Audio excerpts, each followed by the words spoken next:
What's up, everybody? Welcome back to another episode of the Hypocritical AF podcast. I am your host, Albert Fig, and we are back with another week of everything hypocritical to wrap out the month of February. You hear those claps going in the background? That's me controlling on the little mic that I have right here, or soundboard, whatever you would call it, and it is slowly going down. But I'm not gonna lie, I started those claps at the wrong time. It was supposed to be after I said Hypocritical AF, but we make mistakes.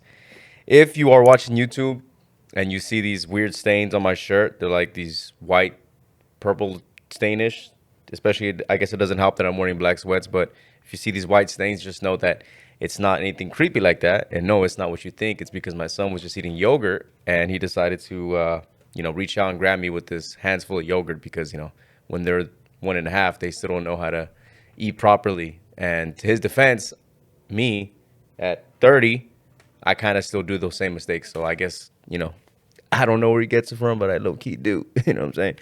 So when you see these things, just know that they are Activia Yogurt to be exact, with millions and billions of active probiotics inside those yogurts. So there's nothing here. Get your mind out the gutter. There's no stains like that on these, okay?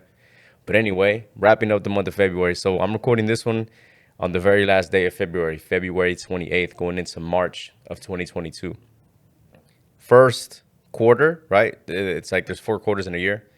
So they typically, whether it's like work-related stuff or project-based stuff or business stuff, they always go through the quarterly, like quarter 1, quarter 2, quarter 3, quarter 4. And I guess you could say the same thing for like certain schools and high schools and colleges. They always go by like a quarter system, right? Semesters, etc. But this first 3 months, whatever it is, we're still in the first quarter of the year. But it's crazy to even think we're already about to be in March 2022, 2 years straight of the whole pandemic. We still don't know what's going on as far as masks go. Are we wearing masks? Are we not wearing masks? Are children immune to it? Are they not immune to it? Are children going to be wearing masks, or aren't they going to be wearing masks? Are they mandated? Are they option? No. You know what I'm saying? Vaccines, what is what? 5th, 6th booster, prep for this, prep for that. We're 2 years in, y'all, and we still don't know the exact answers. And that's okay, but we're getting through it. But you know what does suck? What does suck is something that I just saw today was in New York, right? They're lifting up, or the term that they use is they are lifting the mandates when it comes to being vaccinated to get inside the Barclays Center or the Mecca at Madison Square Garden, right? They are uplifting it, meaning they had this strong, strict vaccine mandate to, in order to go watch a game or enter inside the arena, you had to show proof of full vaccination. And that's why Kyrie Irving hasn't been able to play fully this whole time because, he's not vaccinated. And so he was getting put as like a part-time player. Like he wasn't allowed to play home games, and he's only been able to play away games. But now because they're lifting that mandate, that changes up a few things. You would think, right? That makes sense. But apparently not. Apparently, which I feel like it's a little messed up. But apparently, they are lifting that. They're lifting the vaccine mandate for guests and visiting teams to play there, so they can still play there and everything. But Kyrie Irving can't play there. Isn't that strange? Doesn't anybody else find that strange that anybody else who's not vaccinated can get inside the Barclays, can watch, can play, can be courtside in the same building, right? In the same arena, in the same stadium. But Kyrie Irving, who's not vaccinated, cannot play currently. Isn't that something fishy? He can't? What is going on right there? You know what I'm saying? I feel like it's a bit unfair. And maybe they're just trying to, punish him for, holding out and, going months and months without it. Maybe that's what it is. And maybe that's why they're punishing him. But I feel like it's a bit unfair. Like, come on, let's be real. Come on. In the stadium, there's people already that are, you know what I'm saying? It makes no freaking difference. But how do y'all feel about that? 2 years in. I saw something online that showed about, kids still having to wear the masks in school, and I have a bunch of friends who have kids too. My son isn't old enough to go in school just yet. And or even my nieces and nephews. Like I asked my sisters, like, how do you feel about the whole mask thing at school? You know, like they're in and out a lot of the times. Some of my nieces and nephews were homeschooled for a while. Some of my friends' kids, they were like not what's the word I'm looking for, but they weren't so optimistic for doing the whole, making the kids wear masks and everything. But they understand like they have to go to school. You know what I mean? They need that interaction, and because they're younger, they're children. I'm talking about like under 10. So I saw something today that said they are slowly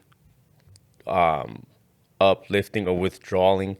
I can never get that right word. I don't know what it is. Uplifting, I'm assuming it's like hyping or bigging someone up. So I don't know if uplifting is a word or maybe it's just lifting. Okay, they're slowly lifting off that mask mandate thing for kids. And I want to say that I'm pretty sure I saw something that said like March 14th or March 18th was the date that they're gonna for sure, like all across the state remove that mask mandate for kids. And certain places, because everything go by it's like state by state, right? California is different from New York. New York's different from Texas. And everybody knows that Florida is always wild, so they got their own type of thing going on. But there's other places that got rid of that mask mandate a while ago for schools. And I saw a clip of like the teacher and kids, like as soon as like the teacher was making a video and it was like, hey, everybody, we don't got to wear the masks anymore. And they and like you could see like the excitement and the joy that the kids had when they removed that, when they heard about the news about removing the mask mandate. And I'm talking about like they were just excited, yo, like they throwing the mask up in the air saying, yay. You know what I'm saying? It was like the type of feeling that you had as a kid when you would hear like pizza party or ice cream party, or when it was Halloween, that everybody's gonna be getting candies and shit like that. You're like, yay! That's how excited they were. So it's kind of fucked up, the fact that we're still having that and we're enforcing that. So I think like going forward, a lot of the time there's gonna be like removing that mask thing. I think we're gonna look back on, like we've talked about plenty of times before, but we're gonna look back on like and be like, whoa.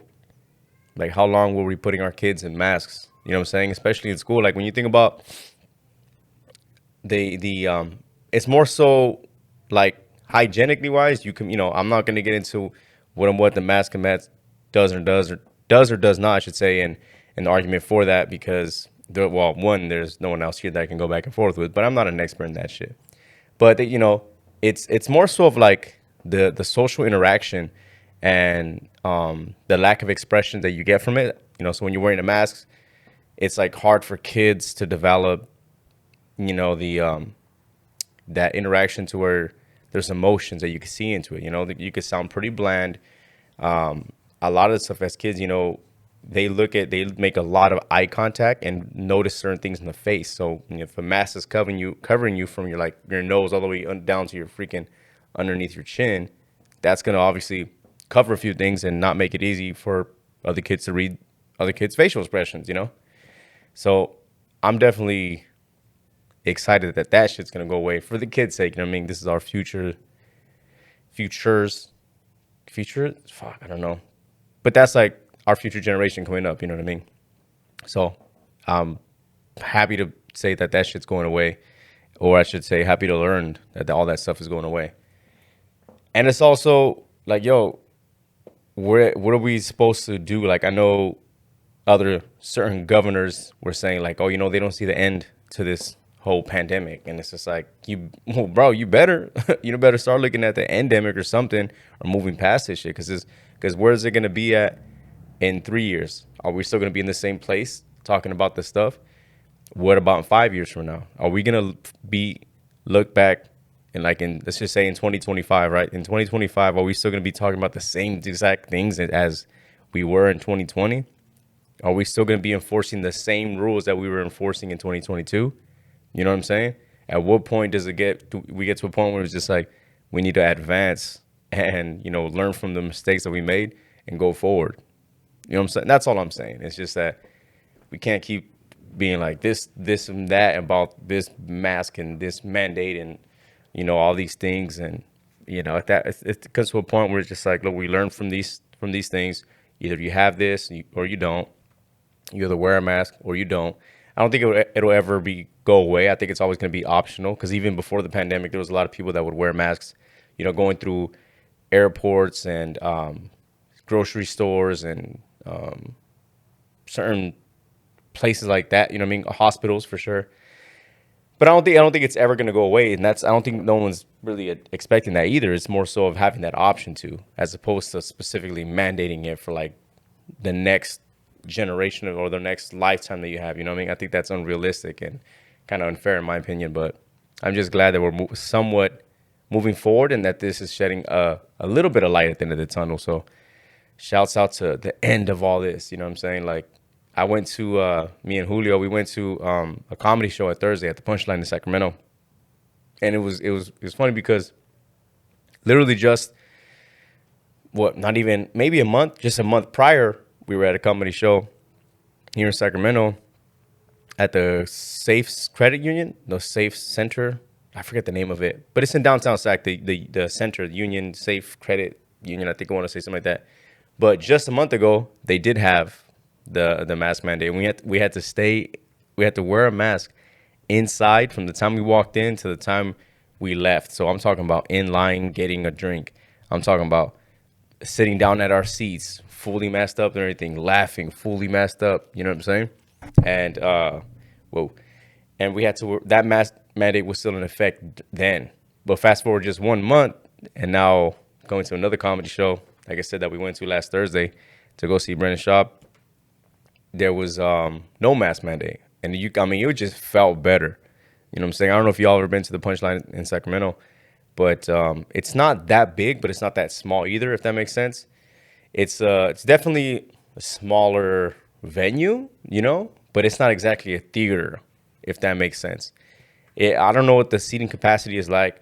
I would assume if I had to put some type of number to it, maybe 100 people, 100 seats, you know what I mean? There's still that out there because there's like a general admission area, and then you have like the VIP area. So maybe like, give or take more or less about 100 people, I guess, to get in. And then they do multiple shows, like a 7 o'clock show and like a 9 o'clock show. So sometimes a lot of comics will, book it out for 3 days and stuff like that, which this dude did. But it was cool to be in there and not have to worry about the damn mask and be able to sit and then laugh with everybody and then see facial expressions and eat and then even drink and everything. And it just made it that much better. So when you're going to another comedy show, you would want to see and interact with the people because that makes it the experience a little more better. And you want to laugh with everybody and see that everybody else is laughing, especially if you see someone chuckling hella crazy, or you feel like they're laughing more than a joke might hit different, to another person. Then you see the people are I'm talking about knee slappers, when that stand up and fucking, do the whole chuckling thing. They're throwing off their hats and everything because you see a bunch of that. You know what I mean? Well, depending on how good the comic is and how funny he is, but you see those type of interactions. So the mask being gone, it didn't exactly get there, but you could just tell that everybody in the room universally was just more relieved and a lot more happier that those mask mandates were gone and we were enjoying comedy. But it wasn't just him too. There was the openers and the feature and the whole. They were just super funny. There was these two girls, Brittany Schmid, hilarious. I think I want to say she did a 15-minute set. That shit was hilarious. And we got to take photos with all of them at the end of it. So I don't know how y'all feel about comedy shows, right? I personally enjoy comedy shows. I've talked about it, I think, with Julio. I talked about it with Yuli, and even certain solo ones. I've always said how I am to indulge in comedy and how I like to go to comedy shows for the experience because it's different from what you listen to. I remember you used to be able to watch and listen to comedy specials or tapings literally on a VHS tape and literally on a CD. This is before, the internet and everything. Or you could download it to iTunes. But I remember my cousin Junior, he he had bought it was a Dane Cook special, and we're at Best Buy, and then it was like a 2 disc set, and I remember he bought a Dane Cook comedy show. Shouts out to Junior, my cousin, love you. And yeah, it was Dane Cook, and I forget the name of the special or where it was at. I want to say he was recording it at Madison Square Garden, but this was early like MySpace days. I want to say like this got to be like 2007, 2008, something like that when that comedy show was out, that Dane Cook one. So like I've listened to comedy in that way, and then I remember also going to Blockbuster and getting and renting DVDs for the comedy shows. Like you would have the original Kings of Comedy, the Latin Kings of Comedy, Dave Chappelle's freaking what was it, the Block Party one, the Chappelle Show 1 and 2. You know, everything was on DVD, but it's cool to see the way comedy has gone from like a specific, like watching them. If you're not like fortunate enough to go see them live in stand up or watch them live in stand up, I would say you'll be able to watch their specials, HBO, Showtime, Comedy Central, and then now to see it where it's at the level that it's at today, where a lot of people, like one comic, specifically his name is Akash Singh. He just put out a 20-minute special on YouTube, and he's not the first person to do it. There's been a few people that have done it. Schulte has done that one with the 441. A lot of people are going. Oh, and Shane Gillis just did one too.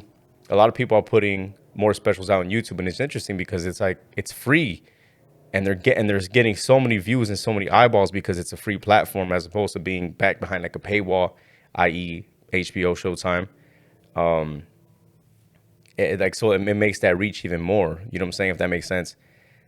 And it's just crazy, like I said, to see it and watch it grow from there to now. And I'm interested. I want to have a conversation with the comedian or a comic, I should say, and talk about that. You know what I'm saying? Maybe we'll get there. I'm sure we'll get there soon. Listen, this shit is gonna go. You feel me? It's gonna go up. So maybe I'll make a trip to LA and then book a few people on. I know there's one here. There's a few of them here in Sac. I know I was trying to get Mars. Y'all know Mars Parker. He's a stand-up comedian here in Sacramento. I reached out to him last time, and we were supposed to set it up. He was supposed to come on, and it's just scheduling. It's just like it's tough to get on the same page a lot of times. And he's a busy dude, man. He's not just doing stand up. He's doing a bunch of other things, and I'm sure we'll work it out and get him on here one day. But he was one of the people that I wanted to have on to to talk about all things comedy, especially being in Sacramento. I think I want to say I'm not 100% sure, but I want to say he's from Los Angeles originally. So I'm interested to talk about that. So if y'all are hearing this one and y'all know him, shoot him a DM, tell him like, yo, you know what I'm saying? Tell him to come back not back, but tell him to come on so we can work it out, so we can have these conversations. That way it could bounce back and forth with the actual person who's in it, you know what I mean, to go over everything. But shout out to other stand-up comedians. And maybe I'll do a 5-minute set one time. I've been saying I was going to do that. So yeah, man, I'm down to do a 5-minute set sometime. Maybe in the future. Bucket list for sure. Will I tape it? Will I talk about it right here? Maybe. Anyway, so over this past weekend, I was fortunate enough to have my dad here. My pops came up from San Diego or San Isidro. If y'all don't know where San Isidro is at, it's literally on the like right fucking walking distance to like the Mexican border or Tijuana.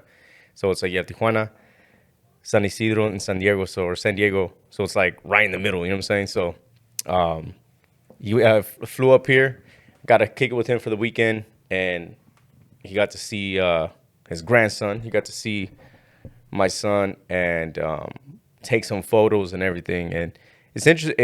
It was cool and interesting that that those times come few and far between. Me and my dad, we don't get to hang out too often, and we don't I don't go down there too often. He doesn't come up here too often. You know what I'm saying? So it's cool. Like when we do get to hang out, when we do get to spend that time, we do it now like around the baby schedule. Because now that I'm a dad, a lot of this stuff gets moved on his thing. You know what I'm saying?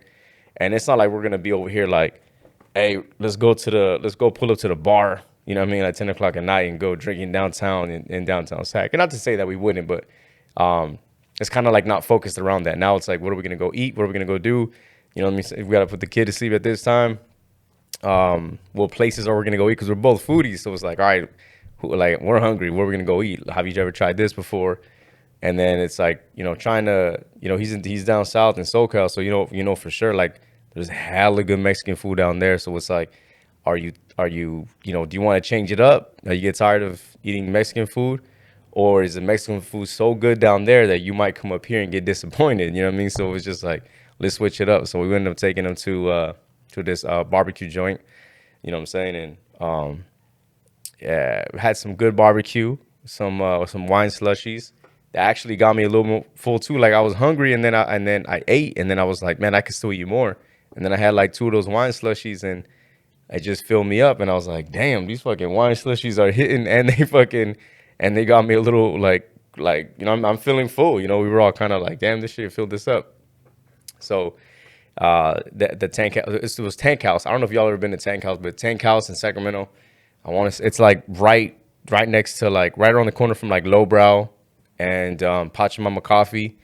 I forget the damn intersection of where it's at, but yeah, we took them to a Tank House, and that shit was dope. You know what I'm saying? We walked them around the Golden One arena, and just kind of like looking at everything, strolling. Cool to just walk. I mean, we got coffee, but it's cool. You know what I'm saying? Like, he got to push the baby in the stroller, and we were just talking it up, and got to kick it like that. We even took some photos right here on the set. You know what I mean?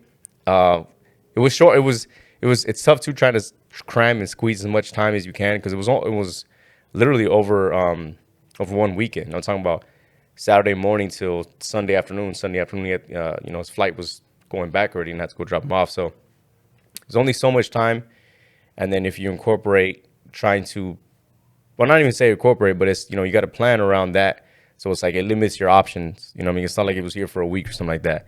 And we talked about that too. We talked about, going forward, how we're going to be, making, prioritizing the time more, get some more interactions as far as, specifically setting it like a time frame, like whether it be a week, or a 4-day weekend, 3-day weekend, and then, bringing more of the siblings and the fam around, thankfully, and shouts out to my sister, Cassie pulled up with the kids.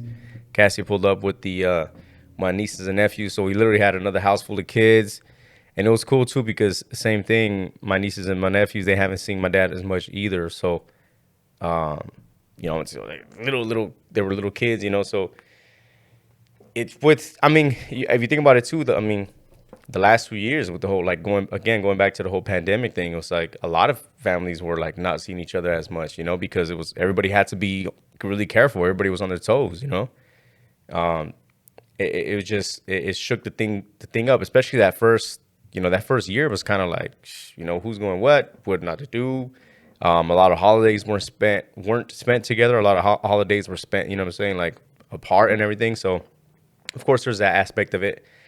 But yeah, no, it was cool. It's interesting too, because I think about like how now, and I don't know, like I said, I don't know if it's because I'm a dad now. Well, maybe that is because, yeah, I would say, yeah, for sure, now that I'm a dad now I want to prioritize like my son being around, get to see his grandparents more, not just from one side, not just from my side, not just from Lily's side, but like, if you think about it, he has 2, 4, 5, 6, 7, 8, like 8 between grandparents and grandparents and grandparents, or what is it? Great grandparents, sorry. Between grandparents and great grandparents, he has like 8 of them, you know what I mean? And it's important for the older people, no disrespect, I don't mean it like that. I don't mean older people like that. I'm just saying it's important for the grandparents to also see this the younger generation and these kids coming up too.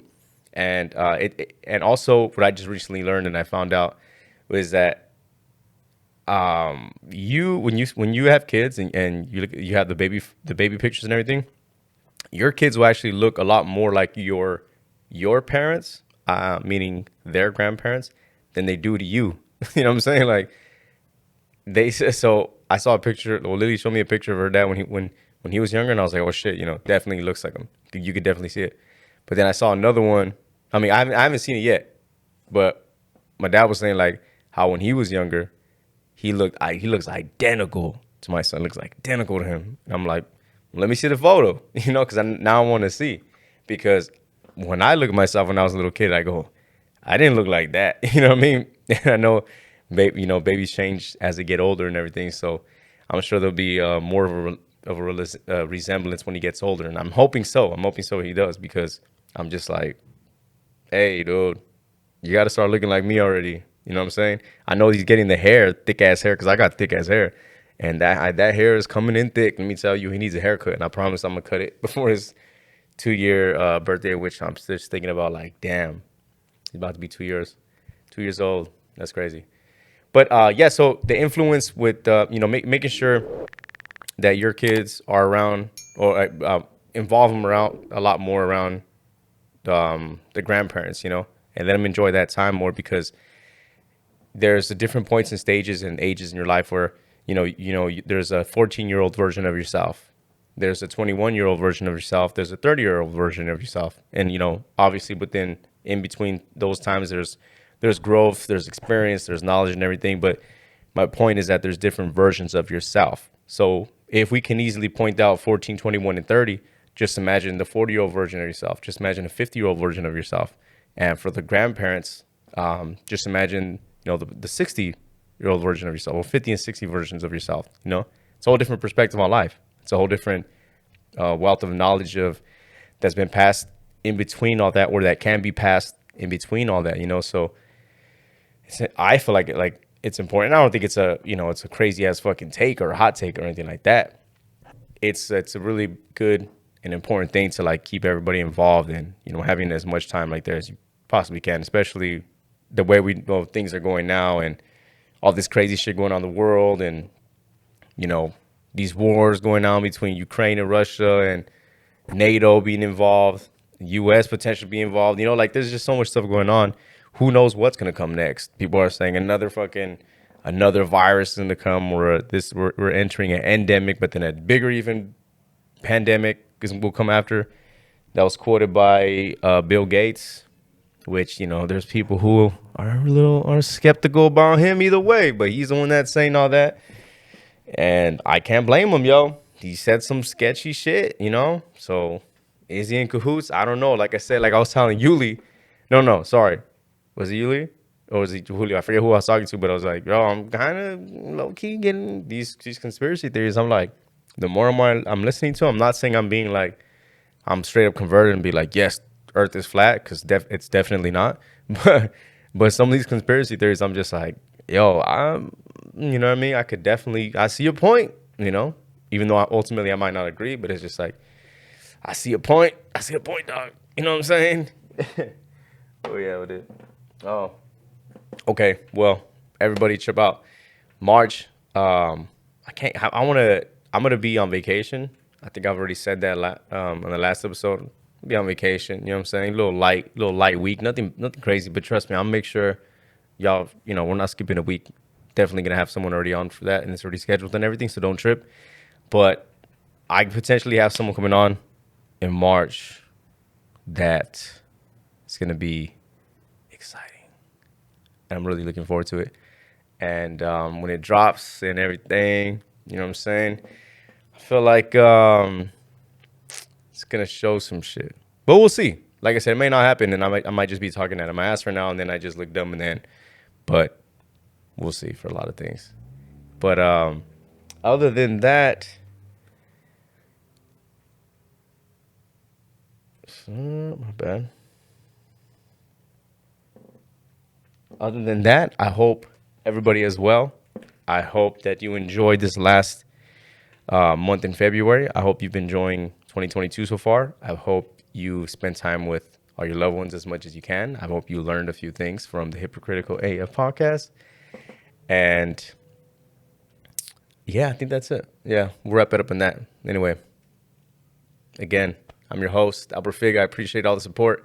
I appreciate the help, the views, the likes. Every time someone reposts, every time someone shares it, that the new episode is out. Every time someone retweets when I put when I put the news out that the episodes are out, or every single time you just go click on the YouTube video, even though you're not watching, you just have that background being played. Fuck it, just keep on playing. Have multiple screens up. You're doing laundry, and you know what I mean. You're just kicking it right there. Play it. Play the podcast on YouTube. Are you worried about data? No, don't worry. Play on Spotify. Just play it. Keep it on right there. You know what I'm saying? Don't have Spotify? Don't trip. Put on the Apple Podcast. Don't have Apple Podcast? You could play it on Pandora. Don't have Pandora? Well, guess what? There's Stitcher, Google Play Music, Deezer, Google just has it. You know what I mean? Just Google it and you'll be able to find some of the episodes. But just have them playing right there, even if you're not doing anything, okay? I appreciate all of y'all. Y'all stay safe. Peace.